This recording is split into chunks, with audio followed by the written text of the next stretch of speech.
Channel 5 Network. This is Score on Business. Yeah, hey, welcome to Score on Business. I'm Pete Hendricks. I'm your host for today. I'm an entrepreneur, and let me tell you, the folks at Score want you to succeed. Check out scorenashville.org and find out about classes and no-cost advisement. So our first guest today, Shelly Gary, is founder and president of Clover Management Group, which she founded in 2011. Since then, she's worked as an executive coach as well as a consultant for small business, though she's changing direction for her company and moving into management training for businesses. Thanks for being here, Shelly. Thanks for having me. Yeah, so Shelly, why are you excited about changing direction from consulting to training? I'm excited for multiple reasons.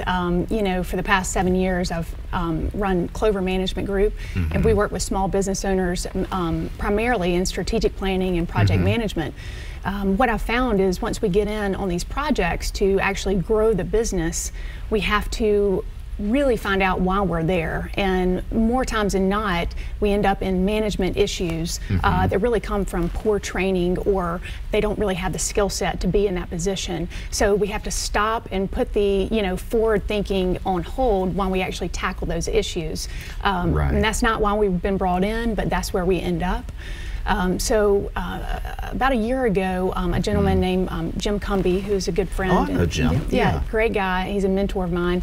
He told me about Pro Manager, created by a gentleman out of Chattanooga. Right. And he had created modules around each of the 14 core competencies of becoming a successful manager or anyone in a supervisory level position. So I really took interest in that, and in consulting, you can only help as many businesses as you have time. So I can help 3 or 4 at a time, and then that's it. But with Pro Manager, I have a team of trainers that can get this information out across the country, and I can help a lot more businesses be profitable and help people enjoy their jobs a lot more. Yeah.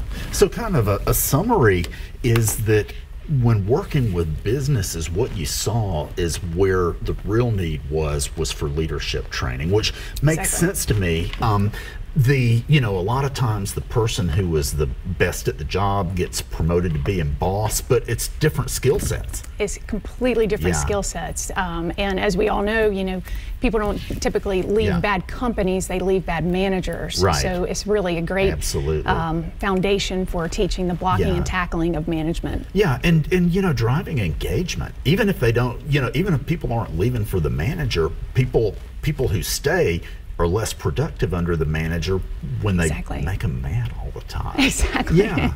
Okay, so can you talk to us about your experience with improving employee engagement and retention, which really touches directly with this training? Absolutely. That has been a really a big passion of mine in working with businesses. I've got several examples, but I'll give you a couple. I got into a company through a mentor of mine who said, this company's ready to sell, but they're really not ready. They think they're ready, they're not ready.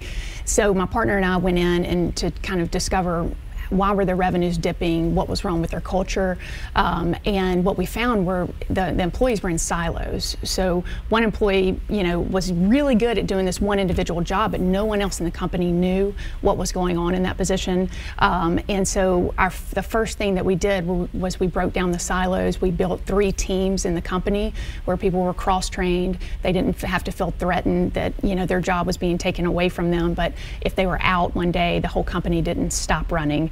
Just simple things like that really improved engagement and retention. We were able to build a team that lived through the buyout of the company, and they enjoyed working there because there was more teamwork. And I think another is communication. Having employees that effectively know how to communicate will keep them around longer. My partner and I helped one company, it was actually a local hospital, about 5 years ago, and they called us in and said, there's something going on with our culture. everyone's here for the right reason. It was a nonprofit hospital. They said they're here for the mission. However, they don't communicate, and we're losing nurses. And as you know, in healthcare, that's really important to keep your nurses. So we went in, and the first thing that we did was we conducted the DISC assessment, which tells about a communication style. Right. And we really didn't know how that was going to work out. And the next week we walked in and said, talked to the director and said, have you seen any improvements? And he said, wow.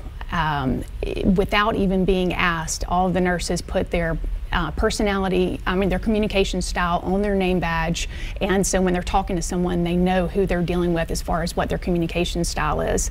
So it really improved their retention and engagement, where people not only were there for the mission, but also because they wanted to be there. That's a big issue. Yeah, so we'll go ahead and take a break and be right back. Ladies and gentlemen, we'll see you shortly. Okay.